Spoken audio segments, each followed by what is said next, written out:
by IIPWC Karnataka. I thank all the participants who gave us courage and to conduct the series of live webinars. I take this opportunity to thank my team, Dr. Kalaiselvi, Joint Coordinator, Dr. Richa Singh, Dr. Veena, and Dr. Charudatta from State IIPWC team, and Dr. Shanti, Dr. Bhavana, and Dr. Pooja Pandey from Bangalore team, and Dr. Indumati from State IIP team, who has planned, coordinated, and executed the event successfully. I thank all the speakers who have shared their knowledge and experience with us. Now, it's my pride to thank Dr. Sanjeev Jha, who is the pillar of IIPWC. He has been rendering his constant support and guidance for us. Now, I would like to thank Dr. Ruchi, IIP Treasurer and National Head of IIPWC. She has been a motivator to too many female physios. Her commitment towards upliftment of her profession has set an example for many. Now, I take this opportunity to thank Dr. Ramya, our South Zone Head, for her constant support and guidance. Once again, I thank you all for joining us. Hope you all will enjoy today's session. Once again, thank you all. Thank you, ma'am. Thank you for the wonderful words. I just want to make a quote by Dr. Albert Einstein. Education is not the learning of facts, but the training of the mind to think.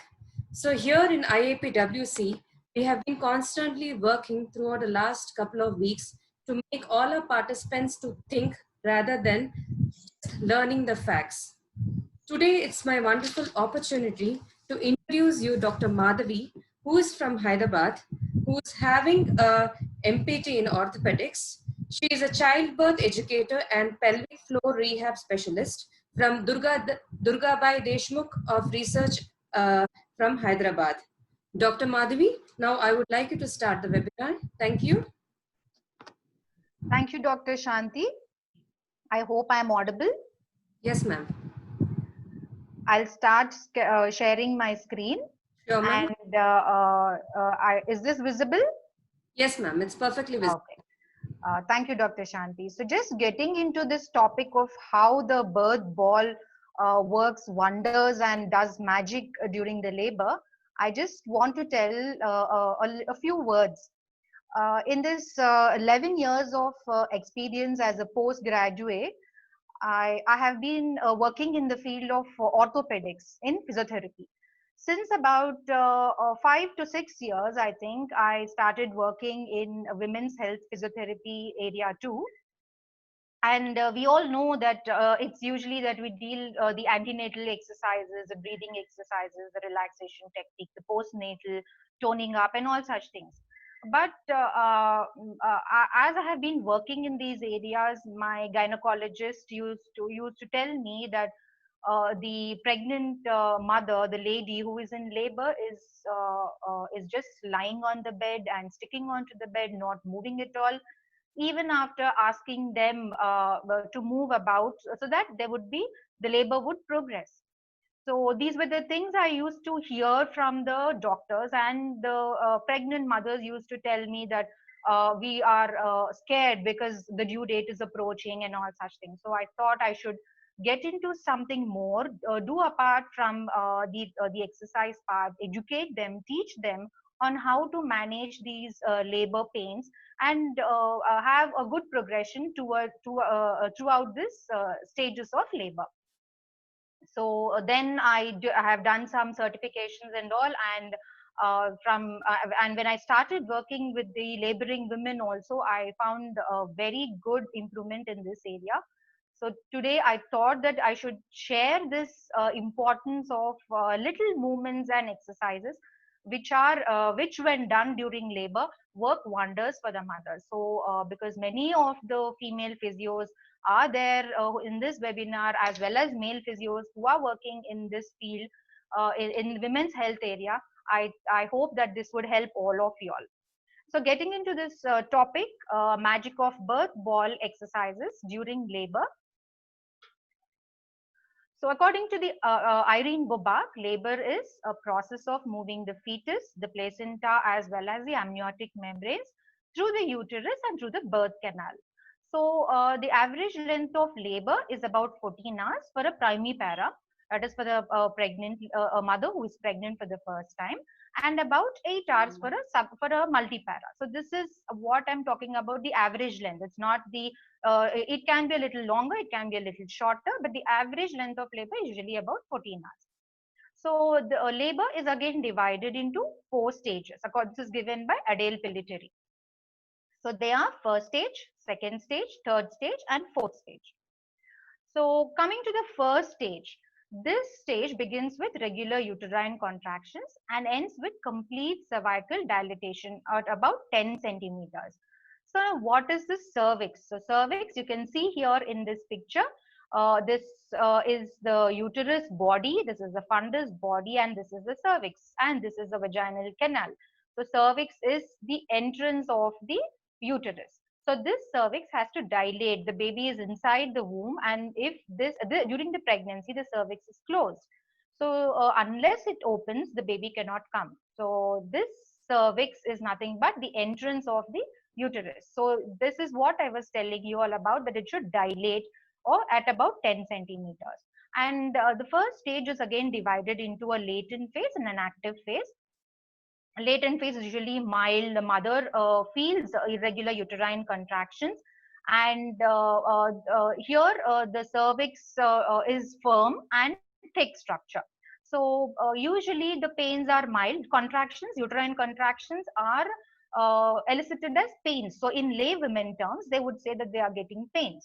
So during the latent phase, there would be a cervical dilatation which is happening to about 2 to 3 centimeters of dilatation happens. The pains occur, and they stay for about 30 to 45 seconds, and there is a rest interval approximately 10 to 15 minutes. Then again they start experiencing a contraction, and then they would that is the pain. So this stage would progress, and then they would be the next stage that would begin, that is the active phase. So even during the active phase, there would be cervical dilatation and cervical effacement. Both of them would be happening. So I'll tell you all about this cervical effacement and cervical dilatation after we finish about understanding about the phases. So during the active phase, we finish the latent phase. During the active phase, the latent phase progresses into active phase. So the active phase, it starts at about 3 to 4 centimeters of dilatation and progresses to about 8 to 9 centimeters of dilatation. So the last 2 centimeters of dilatation, I said it should be a total of 10 centimeters of dilatation. So the last 2 centimeters of dilatation that happens is named in some textbooks as transition phase. So some of them give it as only 2 phases, that is the latent phase and active phase. Some of them give it as 3 phases, that is the latent phase, active phase, and as well as transition phase. So even during the active phase, there are the pains that are occurring. These are becoming little more intense. They are for little long duration. I said they would start and they would start at about 30 seconds to 45 seconds. But during active phase, they may go 60 seconds and little beyond that. The rest interval may reduce a little. But all this is about this pain is where it can be managed. As the dilatation is increasing, the effacement is increasing, the pain is becoming more intense for the mother to experience. So here I've 2 important things that you have to remember during stage 1 is cervical dilation or cervical dilatation and cervical effacement. So these 2 things. So these 2 things happen during the first stage of labor only. So cervical dilation is nothing but, I told you, the entrance should open. So how much it would start? So here in the picture you can see the opening starts at about 1 centimeter. It is the size of a blueberry. It is represented to the size of the fruits. So 1 centimeter dilation means the dilation is at the size of a blueberry. If there is 3 centimeters of dilation that happen, then that would be a size of about strawberry. So that this keeps progressing, and then the cervical dilation would reach about 9 to 10 centimeters, which is the size of a papaya and a melon. So is cervical dilation enough? No, cervical dilation is not enough. Cervical effacement also should happen. Cervical effacement is thinning of the cervix. So this cervix is usually a thick structure. It is a thick and firm structure during the pregnancy. So at the time of labor, it should become thin. So that is what is called as effacement. So here in this picture, you can see it is a thick structure. It has not dilated, it has not opened. And what is the thickness? It is about 2 centimeters thick. As the labor is progressing during the first stage, here you can see the head of the baby. The presenting part is the head of the baby. The cervix has dilated a little, about half a centimeter. And even you can see the thickness also has come down. So in the further, there is further dilation and further effacement also has happened. And in the last picture, you can see there is complete dilation and complete effacement, so that the opening of the uterus, that is the cervix, is completely free now to give way for the baby to come out of the uterus into the birth canal, into the pelvic canal. So this is all about what happens during the stage 1. So stage 1, then how would the mother know, the pregnant mother know about the cervical dilation and effacement?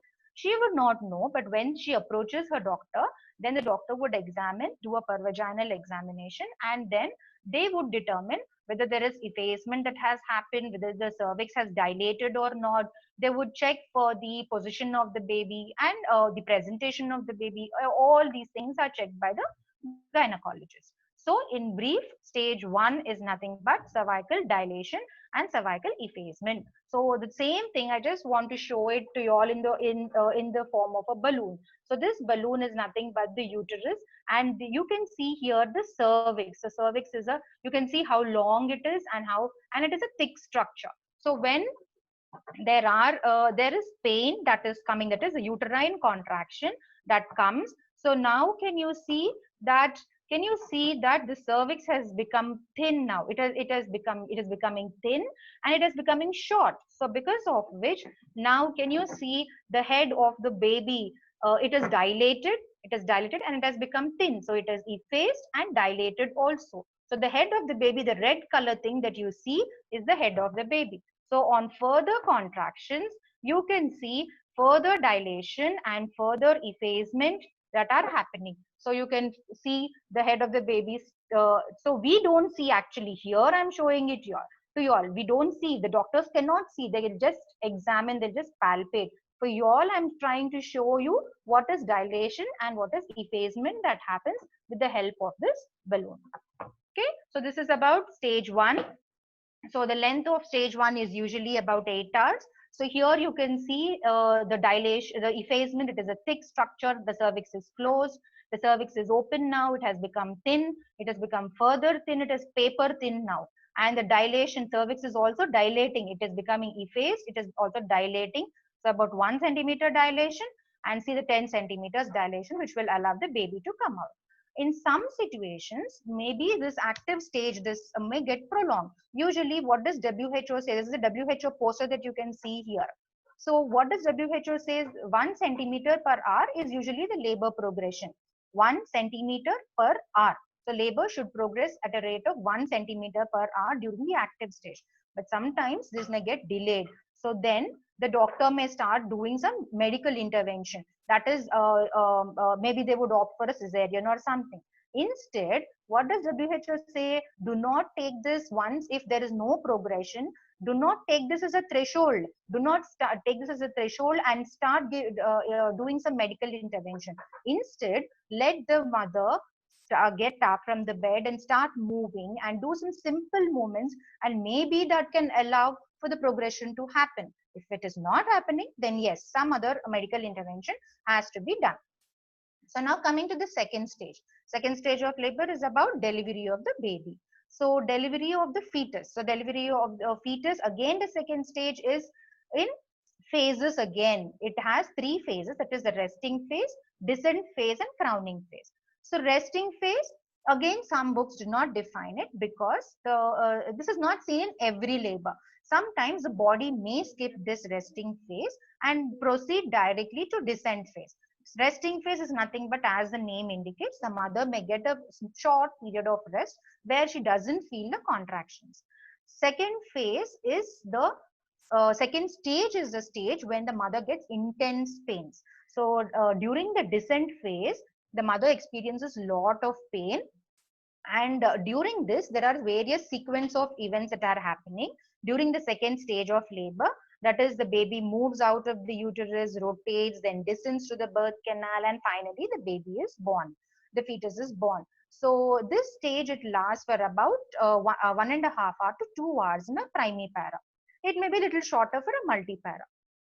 So during this stage, again, there is examinations, regular examinations that are performed. The vitals of the mother are checked. The baby's heart rate is checked. The mother, the amniotic fluid that is coming out is checked. Then sometimes there may be the amniotic fluid may be little greenish in color, greenish black in color, which might be because the baby has passed meconium because of stress. So then again, the doctor gets little vigilant and observes how to go about with the labor. So there would be some cases where there may be meconium which the baby might pass. So, but that should be observed carefully. Then the mother's vitals are all observed. The contractions that she is getting, the pains that she is getting, the how intense they are, how frequent they are, everything is checked. Any fluids the mother is taking, what are those? All these are taken care of by the nurses. Okay, and then during the crowning phase, after the descent phase, I'll explain all these things in the next mechanism of labor in the next slides. So during the second stage, after the descent, the baby moves down. The name itself is telling descent, that is, the baby moves down. And then finally, there is crowning phase. That means the head is trying to come out of the vulva, trying to come out of the vagina.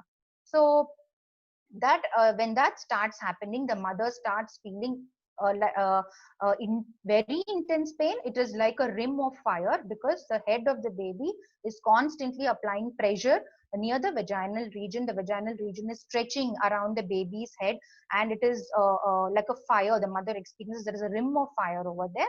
And after the crowning phase, the head comes out, then the forehead, eyebrows, the eyes, then the neck and the shoulders. And once the head and the shoulders are cleared, the rest of the body is easy to come out. So this is about the second stage. Now we are done with the delivery of the fetus. Now what more is in third stage? Third stage is again very important. It is the period of delivery of placenta and the fetal membranes. Placenta is an important structure during the pregnancy because it supports the baby, it supports the fetus. It gives nutrition, it supplies nutrition, then it supplies oxygen, it takes off the waste material. So all these functions which are done by the placenta during pregnancy. Now after the delivery has happened, placenta has no role. It need not stay inside the womb. So the placenta has to come out. So here in this diagram you can see the placenta, the bluish color structure, it's coming out. So one end of the umbilical cord, this is connected to the baby. The other end of the umbilical cord is connected to the placenta. So many women think during the antenatal sessions, when I talk to the clients, my pregnant ladies who come to me, so they tell one end of the umbilical cord is connected to the baby, the other end is connected to the mother umbilicus. So they don't understand that, but I tell them that it is not to the mother's umbilicus, but it is to the placenta. So now in this picture, you can see there is nothing inside. The mother's womb is all empty. Now it will try to come to the pre-pregnant state in couple of weeks. So here the expelled placenta, you can see here, it is richly supplied by the blood. So now during the third stage, how long it will take? It will take an average time of 30 minutes. So now will the contractions happen? Will the pains be there? Will the mother feel the pains? Yes, the pains will be there. The uterus is contracting because it has to expel the attached placenta. It has to detach it from the inner wall of the uterus. So it is contracting, but the contractions are not very intense. The mother says it is very mild because the pains that she has bear during the second stage, the third stage pains are nothing for her. So this is about the third stage. Now coming to the fourth stage. Fourth stage is the recovery time. The mother is recovering, the baby is recovering, the doctor is examining the lady's perineum and the birth canal for the bleeding.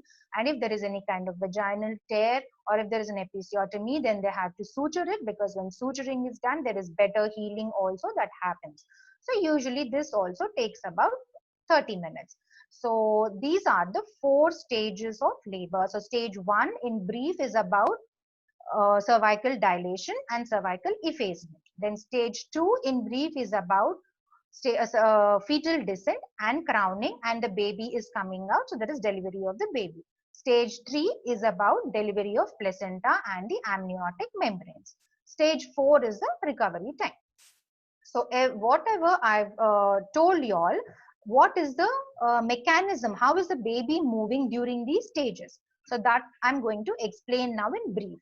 So according to Bennett and Brown, the mechanism of the labor is described under the following sequence. So engagement of the fetal head, descent of the baby, flexion of the fetal head, internal rotation, then there is a fetal head extension, then there is external rotation and restitution happening. So you can see the pictures here, so for a better understanding. So engagement is the baby's head, the widest diameter is of the baby's head is trying to fit into the largest diameter of the pelvic inlet. So when you see here, this is a miniature pelvis that I have now. So this area is the pelvic inlet. This is called as the pelvic inlet, and this is the pelvic outlet. So it is a line that extends from the pelvic inlet is a line that extends from anterior surface, superior surface of the pubic rami, and then it goes arcuate line. It continues as the arcuate line and comes and beyond and posterior towards the ala of the sacrum promontory, continues onto the other side towards the ala, then the arcuate line, and comes back and joins on the superior surface of the pubic ramus. So this is the pelvic inlet. Now pelvic outlet. So this region is the pelvic outlet. So the inferior surface of the pubic rami, the extends downwards towards the ischium, and then there is sacrotuberous ligament over here, which forms like this, the posterior border of the pelvic outlet. So here this sacrotuberous ligament extends from sacrum to the tuberosity. So this on one end forms a posterior border, the sacrum is there, and then on the other end again the sacrotuberous ligament, and then again ischial tuberosity and inferior surface of pubic rami. So this is the pelvic outlet. So pelvic inlet and outlet are described with the diameters, like the transverse diameter, anteroposterior diameter. So pelvic, when it comes to pelvic inlet, the transverse diameter is the widest diameter. So that is the region. That is the reason you see here that the baby's head is engaging in a transverse fashion over here. Okay, now after the engagement, that is, it is coming close to the pelvic inlet, and then through the pelvic inlet, it has to move down, the head has to move down through the pelvic canal. So that is the descent, that the baby's head is descending down towards. So where it is going now, it is descending down, and what structure we have here beneath it is a pelvic floor. So it is going down towards the pelvic floor. The baby's head is descending down towards the pelvic floor. When it is going towards the pelvic floor, the baby's head goes into flexion. You can see in this diagram, there is flexion of the baby's head. Why there is flexion? Because the fetal head goes into suboccipito-bregmatic position. That means the bregma is nothing but the anterior fontanelle. The diameter from the anterior fontanelle to the occipital bone, to the occipital protuberance, if we take this diameter from the anterior fontanelle to the occipital protuberance, is about 9 to 9.5 centimeters, which is the smallest diameter of the fetal head. So when the baby's head goes into flexion, so there is suboccipito-bregmatic presentation. So because it is into this presentation, the diameter of baby's head is coming down, and it can easily move down through the pelvis and through the pelvic floor. So that is the reason for flexion. Now after flexion, there is internal rotation. How is this internal rotation happening? Because the baby's head has reached the pelvic floor. Pelvic floor is in the form of a gutter shape. This pelvic floor would help in internal rotation of the baby to happen. And here you can see there is occipito-transverse presentation in all these pictures till here. Now it is going into occipito-anterior position. That is, occiput of the mother is facing the occiput of the baby, sorry, is facing the anterior of the mother. That is symphysis pubis. So it has gone into occipito-anterior position. So engagement, descent, flexion, and internal rotation.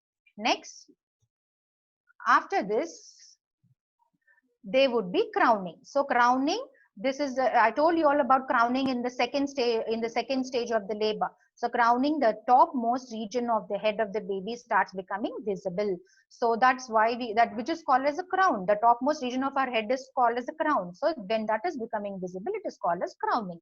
So when the crowning happens, the next thing that the baby does is there is cervical extension. So you can see here there is cervical extension happening over here, which will help the baby to move out. So after the cervical extension, till here the baby was in occipito anterior position. I told you occipito of baby is facing anterior of mother. And after that, now you can see there is external rotation and restitution. That is, see, the baby has rotated now externally, because of which the babies will start facing any of the thighs of the mother, either right or left thigh of the mother.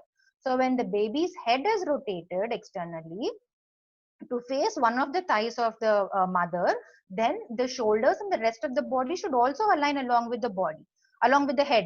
So that is what is called as restitution. Alignment of the shoulders and the rest of the body along with the head is called restitution, which is happening over here.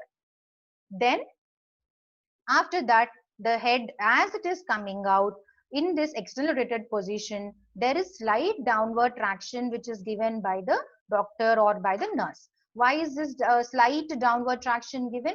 To release this anterior shoulder near the pubic symphysis. So once this anterior shoulder gets released, now there is slight upward traction that is given, which will release the posterior shoulder over here. And now you can see both the shoulders are released, and once the shoulders are released, it is easy for the rest of the body to come out. So this is the mechanism of labor. Now you can see a video presentation of this so that you will understand the mechanism easily.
So this is a very nice video which gives a briefing of what I have told you all.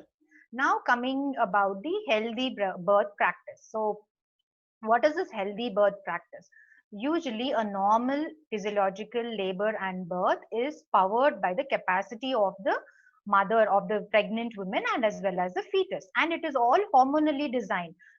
Especially the hormone oxytocin, which works to increase and intensify the uterine contractions. So during this process, there should be a freedom for the mother to be mobile during the stages of labor. And freedom to be mobile is said to be safe and healthy, and it does not disrupt the normal physiological process. So, and we advise the mother, whatever is not disturbing the normal physiological process, the mother can keep doing during the stages of labor, whatever she can do. Then, so in an ideal scenario, usually what does the brain do? There is little of oxytocin release, there is contraction happening, it is going, and then there is further oxytocin release, further contractions are happening. And if there is an environment where the women would feel safe, there would be beta endorphins and enkephalins that are released, which help in coping up with the pain. So during this labor stages, the mother can practice doing movements on the birth ball, or some breathing techniques, or some relaxation techniques which might help her in coping this pain. So if there is an environment where the women might feel stressed and fearful, there is more of stress hormones released, and this would further increase her pain, her anxiety levels, and it might also slow down the progression of labor. So, the practice of restricting women's movement in labor is contrary to recommendations of WHO.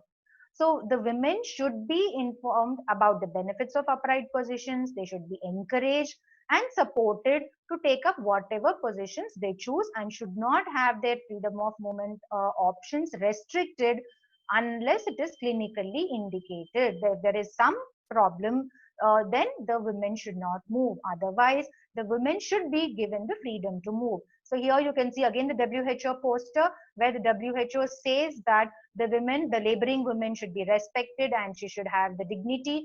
Then she should be provided the choice to have a companion of her own choice. Then a clear communication should be given by the maternity staff. Pain-free strategies should be explained to her, and mobility in labor and birth position should be of her choice. Then coming to the birth ball. So our topic for today, birth ball. So management of labor pain is an essential aspect of obstetric care, and suppression of labor pain, though it is not achievable, we cannot suppress it totally, but different techniques can definitely be utilized. So several methods of pain relief and various coping strategies have been suggested by various researchers to decrease the level or and intensity of pain in labor. So what these strategies can be, they can be medical interventions, they can be non-medical interventions. Medical interventions, some pain relief medication, non-medical interventions like upright positions, birth balls, warm packs, breathing exercises, and many more.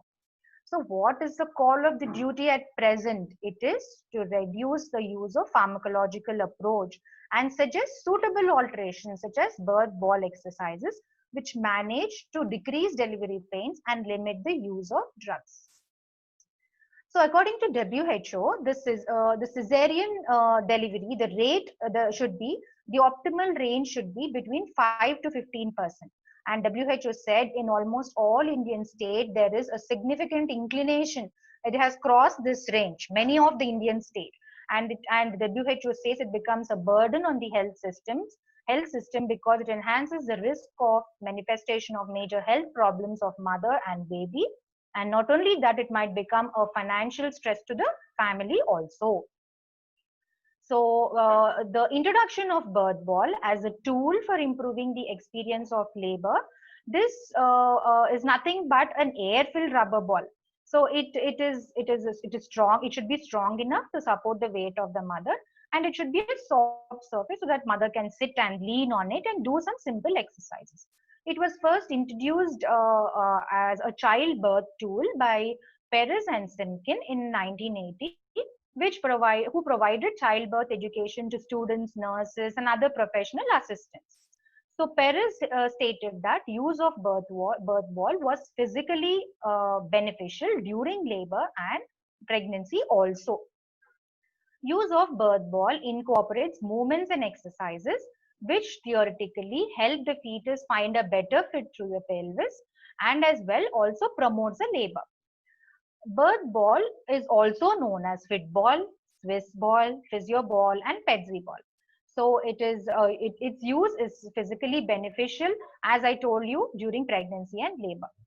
Now, what does it do? So sitting on a birth ball can increase the blood flow to the uterus, placenta, and as well as to the baby, relieve the spinal pressure to the mother, provide comfortable support for the knees and ankles for the mother when she is sitting, and there is also a little counter pressure provided to the perineum.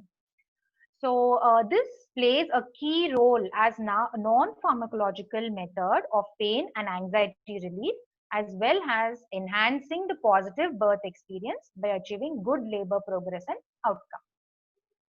So here you can see a woman sitting on a birth ball, and the benefits, the suggested benefits according to the research are, it will help in reducing the pain, reduction of anxiety level, less use of the analgesics, then easier fetal head descent and rotation, which are described in the mechanism, the shorter duration of first stage of labor, enhanced maternal satisfaction, improves posture, balance, and coordination. You can see here this very perfectly maintained by this lady, and body awareness as a result of its dynamic nature. Thus, it helps the mother maintain control of her body and build body confidence.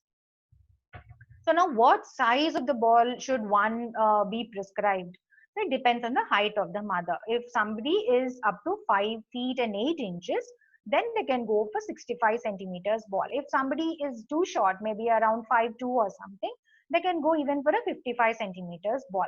And for a person who is 5'9" and above, they can go for 75 centimeters ball. Whatever you suggest, after the mother sits, she should check the positions. Look at this. This is a perfect position. Hip and knee and ankle.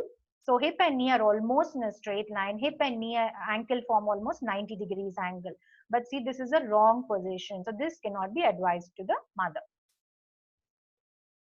Now, coming to the exercises. So what exercises have to be done? The exercise program was suggested by the researchers based on the available literature. So what are the positions and what are the exercises? So they suggested that the mother can take variant types of positions, and important among them that can be used are sitting, kneeling, and squatting position. So whatever the mother can do, if she can do, if she can go for sitting position, or if she can go for kneeling, or if she can go for squatting, or if she can go for all the positions, it is very good. Then what exercises she will do in these positions? She will do pelvic rocking. She will do, that is pelvic tilts. She will do circles, clockwise rotation, anti-clockwise rotation, and even slight bouncing also. So the sitting position, kneeling position, or also the quadruped position. I'll show the pictures next, and then the squatting position.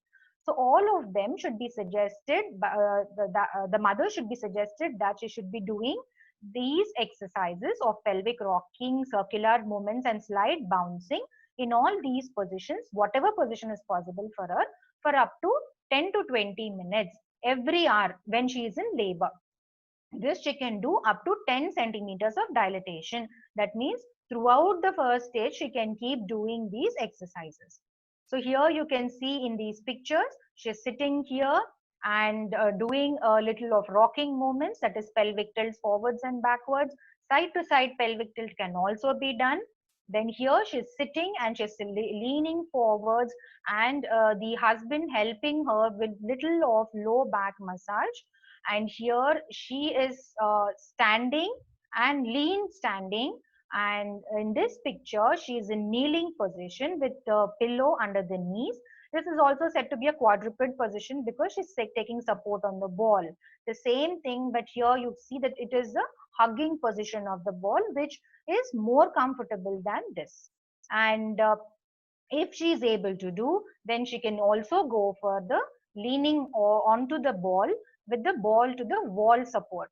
And this squatting position is very, very helpful because during the stage 2, if at all the mother tries to go into this position, it would widen the pelvic outlet, because pelvic outlet is what is important when the baby has to come out.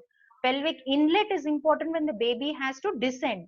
Pelvic outlet, so whenever she does all these movements, pelvic inlet will widen, which will help in descending of the baby into the birth canal. This is when she can do, improves the pelvic outlet. So the second stage, this will help if the mother is comfortable and convenient to do. So this is what this lady is practicing during her late weeks of pregnancy. Now just look at this video.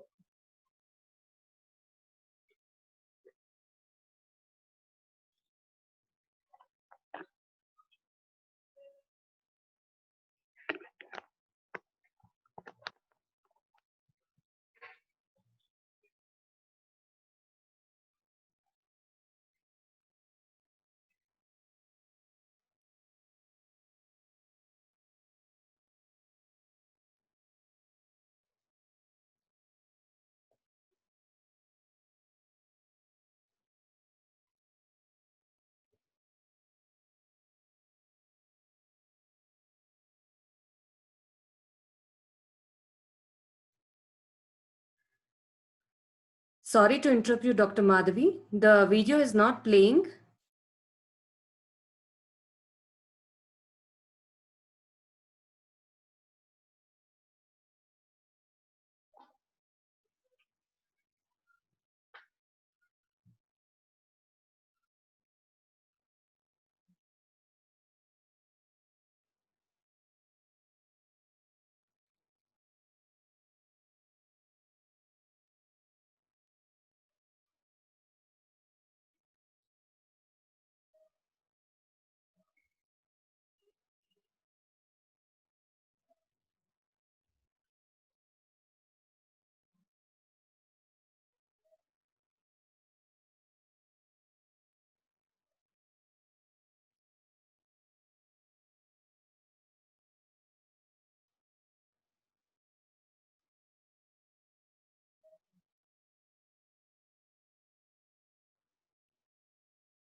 So I hope the video helped you all in further understanding the exercises which I was describing to you all.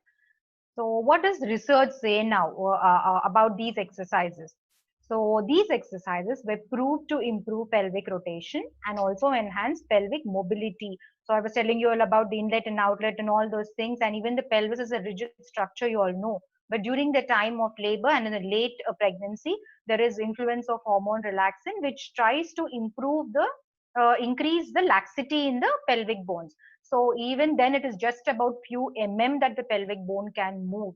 And these movements you have seen now, and if the mother does, they would further increase the pelvic mobility. The effects of sitting position on birth ball and doing the pelvic rocking exercise, which you have seen, forwards and backward pelvic tilts and side to side, these are very very useful. And not only that, sitting position also uses the gravitational effect. So when the mother just lies down on the bed, the gravitational effect, there is no almost minimal or no gravitational effect. But instead, when she's sitting, there is effect of gravitational force on her body, and it will help the baby move through the birth canal. So this would help in descent of the fetal head into the pelvis. And not only that, as the head is descending down, it would apply a direct and even pressure on the cervix, which will lead to uterine contractions, intensifying in strength, regularity, and frequency. So if all this is going good, then there is successful completion of first stage of labor. The first stage of labor, you don't find it to be prolonged. Then not only that, you can see here, very important finding, pelvic rocking exercise would improve the diameter of the pelvis. I told you all about the transverse diameter, the anterior posterior diameter, inlet, outlet, and all such things. So in the MRI pelvimetry, they found that pelvic outlet, because second stage pelvic outlet should be more. So it was increased by about 30%, which is very, very good because it will help the baby to come out easily. And not only that, you can see here that during, if the mother is in supine position, where usually what is done traditionally in Indian settings, if the mother is in supine position, it can lead to aortocaval compression syndrome, where the gravid uterus compresses on the abdominal aorta and inferior vena cava, and this can lower the mother's blood pressure, the fetal heart rate, deceleration can happen, and fetal distress can also happen. So these upright positions are proved to be beneficial. And these exercises also help relieve back discomfort and pain, which is very common during the labor. And it will also help in progressing, faster progress of labor, less usage of medical interventions, and higher mother's comfort. So WHO proved that there is no proof supporting the idea of supine position during the first stage of labor. It's recommended that women should be encouraged to assume the most convenient position, while recumbent and dorsal positions should be avoided. Positions during labor should be freely changed and modified according to parturition desires. We should not tell her, you go into this position. We have to advise her on everything. At the end, she is the one who is going to decide what is more comfortable for her. So the final bottom line and recommendation of today's presentation is the birth ball exercise could be an effective adjunctive tool as a non-pharmacological complementary care strategies for supporting the women in labor. Practicing pelvic rocking exercise while sitting on birth ball could be advocated as one of the significant modalities to improve labor progress, manage pain, as well as promote self-control and attain more satisfactory birth experience. So these are the pictures of the antenatal sessions which I conduct at the hospital where I work. So mothers, if they feel it interesting, then I find them coming from even 10 to 12 kilometers far off from the hospital where I work. So this really helps, and so many mothers text me back after the delivery that the positions which were advised and the exercises which were advised, they help them a lot during the labor progression. So these are the few references which from where I took this, and thank you for listening to my lecture, and And this is the end of my session, but I hope this would be beginning for all of us to come together and educate the mothers who are there around you, who might be your relatives or your friends or cousins or sisters or whoever. So please educate all of them on what I have discussed with you all today. So thank you. Thank you, Dr. Madhavi. That was really a very enlightening session. So right now, if anybody wants to ask, like we are running short of time, so there are a couple of questions which have been picked up from the participants' end. And whoever Okay. has more doubts, they can directly email Dr. Madhavi. She has put her address on she has put her email on the screen, Madhavi Tirumala@gmail.com. Please make a note of it. Okay, Dr. Madhavi, now I would like to ask you a couple of questions which have been asked by our participants. The first, Yes, Dr. Shanti. is squatting good during labor? Yes, squatting is good during labor, because I've told that it has been proved in MRI pelvimetry that it increases the pelvic outlet diameter, the anteroposterior diameter, which is very important for the baby to come out during the second stage, increases when the mother does squatting. But in an Indian scenario, this is very practiced very less, because they first get frightened and scared when this is advised. So it is better for the mother to practice it before only, not at the time of labor. One question that has been asked by a participant is, can we do it in the second trimester, squatting? Yes, it can be practiced. Squatting can be practiced, but that's what I'm saying. Do not let them go for deep squatting right in the first session when they come to you all. Start with the squatting, the wall support squats with the ball, with only at about 90 degree of knee flexion. Then slowly, as they get used to, let them go for little deeper squats with the support. Because without the support, some mothers may find it difficult and it may strain their backs. So be careful, and you all can definitely teach them the squatting exercise. Okay, thank you. The next question is, does pelvis shape influence labor? Yes, because most of the women are said to have gynecoid pelvis. So, which is very, the diameters which I was mentioning, which of the pelvic inlet and outlet, these are good when it is a gynecoid pelvis. So, most of the women, about 50 to 60% of women, have the gynecoid type of pelvis. Some women have android, anthropoid, or platypelloid type when it becomes difficult, because sometimes it is pelvic inlet is fine, but birth canal is very narrow, the baby gets stuck there. So then there is a chance of having normal deliveries are difficult. Okay. The next question is, in which trimester should birth ball exercises begin by pregnant ladies? Birth ball exercises can be taught to the pregnant mother right from the third trimester, and or at the end, like 37 weeks to 40 weeks is the time duration where we expect the labor to happen. So the mother can start practicing from 34 weeks onward. She can start practicing so that she is sure and confident when her labor sets in. Okay. Hello. Yeah, Dr. Shan. Now, the next question is, what are the harmful effects of ball exercises? The harmful effects, there is not much harm, but if there is any kind of medical intervention, a medical issue, then it is better not to advise these exercises to the pregnant mother, to the laboring women. And it is always better to take the consent of the gynecologist and the obstetricians before advising these exercises to the patients. Okay. The next question what we have got is, Yeah. if the baby's head is bigger, is it possible for a normal delivery? If possible, what could be the complications during the labor?